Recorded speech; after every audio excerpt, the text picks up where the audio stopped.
හරි ත්‍රිකෝණමිතියට ආරම්භයක් විදිහට මම මුලින්ම මේ අංශක මිනුම සහ රේඩියල් මිනුම අතර තියෙන සම්බන්ධය කොහොමද කියලා දෙන්නම්. මේ පැත්තේ බෝඩ් එකේ තියෙන එක. ඊට පස්සේ අපි 11 වසරේ ඉවර කරපු තැන තමයි sin cos tan අනුපාත ඔයගොල්ලෝ දන්නවා. ඒ sin cos tan වලින් ඊට පස්සේ මූලික ත්‍රිකෝණමිතික අනුපාත ටික තියෙනවා. මේ මූලික ත්‍රිකෝණමිතික අනුපාත වලින් අමූලික ත්‍රිකෝණමිතික අනුපාත වලට යන්නේ කොහොමද කියලා මේ පැත්තේ බෝඩ් එකේ කියලා දෙන්න ලෑස්ති. හරි මුලින්ම අපි බලමු. මේ තියෙන්නේ අංශක සහ රේඩියල් අපිට අනිවාර්යයෙන්ම කරන්න ඕන එකක් සෑම ගානකදී පියෝ ඇප්ලයිඩ් ගොඩක් ගණන් වලදී මේ ආංශක මිනුම රේඩියල් කරගන්න එහෙම නැත්නම් රේඩියල් වලින් කෝණයක් දුන්නාම මේක අංශක කරගන්න. එතකොට අපි ඒකට තියෙන සම්බන්ධය තමයි අංශක 180ක් සමානයි 5. 5 රෙඩ් 5 කියලා කියමු. අංශක 180ක් සමානයි 5. එතකොට මම මෙතන උදාහරණ කිහිපයක් තියෙනවා අංශක 90ක්. එතකොට ඔයාලා දන්නවා අංශක 180ක් කියන්නේ 5 නම්. හරි 90ක් කියන්නේ 180 දෙකට බෙදලානේ. එහෙනම් කෙලින්ම අපිට අංශක 90 දාන්න පුළුවන් 5 බෙදීම 2යි. හරි 5 බෙදීම 2යි. ඊට පස්සේ අංශක 60. අංශක 60 මේ විදිහට දෙන්න පුළුවන්. මොකද 180ක් කියන්නේ 5 නම් අංශක 60 කියලා කියන්නේ 5 අපිට ඕන නම් 180 3ට බෙදුවාමනේ අංශක 60 එන්නේ. එතකොට අංශක 60ක් කියලා කියන්නේ නම් මේ පැත්තත් අපි 3ට බෙදන්න ඕනේ. එහෙනම් අංශක 60යි කියලා කියන්නේ 5 බෙදීම 3යි. ඒක එහෙම නැත්නම් අංශකයක් කියන්නේ 5 බෙදීම 180යි කියලා අරගෙන 5 බෙදීම 180ක් කියන්නේ අංශක එකක් කියලා අරගෙන මේ හැම එකක්ම ගන්න පුළුවන්. එහෙම නැත්නම් අපිට මෙහෙම අනුපාත සලකලා ගන්නත් පුළුවන් 180 3ට බෙදපුවාමනේ 60 එන්නේ. එහෙනම් 5 කෙලින්ම 3ෙන් බෙදලා. එහෙනම් 360ක් කියන්නේ 360ක් සාමාන්‍යයෙන් එන්නේ 180 දෙකෙන් වැඩි වුණා. එහෙනම් 5 දෙකෙන් වැඩි කරනවා. එහෙනම් අංශක 360ක් රේඩියන් වලින් ඉදිරිපත් කරන්නේ 25 2යි 5. හරි. ඊට පස්සේ අපිට අංශක 30ක් ගන්න ඕන වුණොත් බලන්න 180 30 කරන්න නම් අපි 6ෙන් බෙදන්න ඕනේ. එහෙනම් මේ පැත්තත් 6ෙන් බෙදනවා. එහෙනම් 5 බෙදීම 6. මේ සම්බන්ධය දන්නවා නම් අපිට ඕනම එකක් එහා මෙහා කරගන්න පුළුවන්. හරි. මේ විදිහට යන්නත් පුළුවන් වුණා. ඊට පස්සේ අපි 120ක් ගත්තොත් එතකොට අපිට ඕන පුළුවන් අපි අංශක 60ක් කියන්නේ 5 බෙදීම 3යි. එහෙනම් 120ක් කියන්නේ ඒ වගේ ඒවා දෙකක්. එතකොට 2යි 5 බෙදීම 3යි. 2යි 5 බෙදීම 3යි. හරි. අපි මෙතන බලමු පොඩ්ඩක්. මෙතන තියෙන්නේ මේ රේඩියන් වලින් දීලා තියෙන ටික අංශක කරගන්න. අපි බලමු 5 බෙදීම 4යි. එහෙනම් මෙතෙන්ට 4 බෙදුනහම 180ක් 4ෙන් බෙදෙන්න එක 180 දෙකෙන් බෙදුනහම නම් 90යි 4ෙන් බෙදුනහම අංශක 45ක් වෙනවා. එහෙනම් 5 බෙදීම 4 කියලා කියන්නේ අපිට නිකන් දැනගන්න අංශක 45යි කියලා අපි මතක තියාගන්න ඕනේ නෙමෙයි. නිකන් ඒ වෙලාවට අපිට ගණන් ගොඩක් හදනකොට කොහොමද මේක මතක් වෙනවා. හරි. 5 බෙදීම 4 අංශක 45යි. 5 බෙදීම 9. එහෙනම් බලන්න මෙතෙන්ට 9 ආපුවාම 180 9ෙන් බෙදුනහම කෙලින්ම එන්නේ අංශක 20යි. හරි. 120 9ෙන් බෙදුනහම අංශක 20යි. 5 බෙදීම 9 කියන්නේ නම් අංශක 20යි. බලන්න මේක 5 බෙදීම 6. ඒ වගේම 5. 5 බෙදීම 6යි කියලා කියන්නේ මෙතෙන්ට බෙදීම 6 දාපුවාම මෙතෙන්ට 6 දාපුවාම 18 6ට ලැබෙන අංශක 30යි. 5 බෙදීම 6යි කියන්නේ අංශක 30යි. ඒ වගේම 5. එහෙනම් අපි දන්නවා අංශක 30 ඒවා 5ක් කියන්නේ 150යි.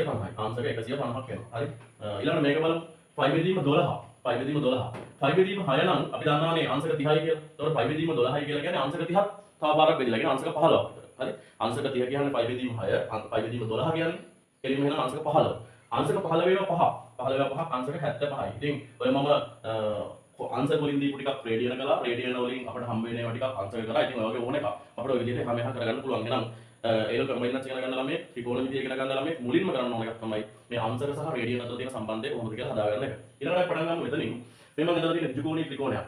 ත්‍රිකෝණී ත්‍රිකෝණයක මම ශීර්ෂ නම් කරලා දෙනවා ABC ඒ වගේ කැපිටල් ලකුණු වලින්. එතකොට මෙතන තියෙන අංශක 90. මේ ත්‍රිකෝණී ත්‍රිකෝණේ කෝණයක් මම නම් කරලා දෙනවා θීටා කියලා. හරි ඒක කෝණයක් ACB කියන කෝණය θීටා කියලා නම් කරලා දෙනවා. එහෙනම් මුලින්ම ඔයාලගේ 11 වසරේ පටන් ගන්නවා. මේ තියෙන මූලික ත්‍රිකෝණමිතික අනුපාත තුන. ඔයාලගේ 11 වසරේ දාන්න. මේ මූලික ත්‍රිකෝණමිතික අනුපාත තුන කොහොමද අර්ථ දක්වගන්නේ කියලා බලමු. ඔයාලට මතක ඇති ත්‍රිකෝණී ත්‍රිකෝණයක යම් කෝණයකට සාපේක්ෂව ඉස්සරහින් ඉන්න පාදයට ඒ කෝණයට කෙලින්ම ඉස්සරහින් ඉන්න පාදයට අපි කියනවා සම්මුඛ පාදය. හරි. මේක සම්මුඛ පාදය. ඒ කෝණෙත් එක්කම ඉන්න පාදයට අපි කියනවා බද්ධ පාදය. හරි. මේ අංශ කණුවට ඉස්සරහින් ඉන්න පාදයට අපි කියනවා කර්ණය කියලා. හරි. කර්ණය. එතකොට මතක් කරගන්නකෝ 11 sin θ. sin θ කියන්නේ සම්මුඛ පාදයේ බෙදන්නේ කර්ණය. එතකොට මෙතන සම්මුඛ පාදයේ මේ කෝණයට සාපේක්ෂව ඉන්නේ AB. කර්ණය වෙන්නේ AC. ඔන්න යාවත. හරි. ඊට පස්සේ බලමු cos θ. cos θ කියන්නේ බද්ධ පාදයේ කර්ණයෙන් බෙදනවා. ඒක 11 වසරේ දෙයක්. හරි. බද්ධ පාදයේ කර්ණයෙන් බෙදනවා. එහෙනම් බද්ධ පාදයේ වෙන්නේ BC. කර්ණය වෙන්නේ AC. ඔන්න එකක් හරි. හරි. ඊට පස්සේ ඉන්නවා tan θ. tan θ මතක් කරගන්නකෝ. සම්මුඛ පාදයේ බද්ධ පාදයෙන් බෙදනවා. සම්මුඛ පාදයේ. සම්මුඛ පාදයේ වෙන්නේ AB. බද්ධ පාදයේ වෙන්නේ BC. ඔන්න එකක් හරි. ඔන්න මේක 11 වසර. මේක මූලික ත්‍රිකෝණමිතික අනුපාත.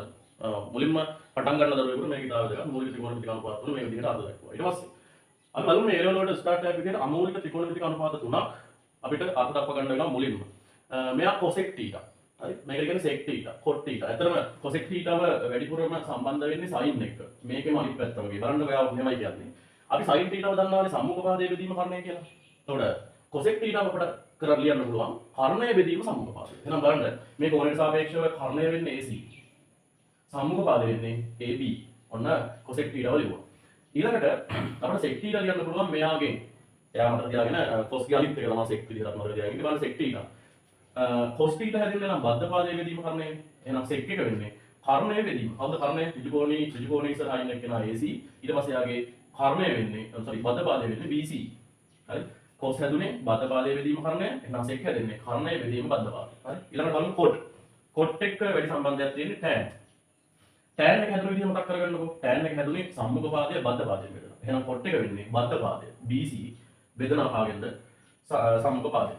හරි. tan එක හැදුනේ ආය බලන්න සම්මුඛ පාදය බද්ධ පාදයෙන් බෙදලා cot එක හැදෙන්නේ බද්ධ පාදය සම්මුඛ පාදයෙන් බෙදලා. හරි.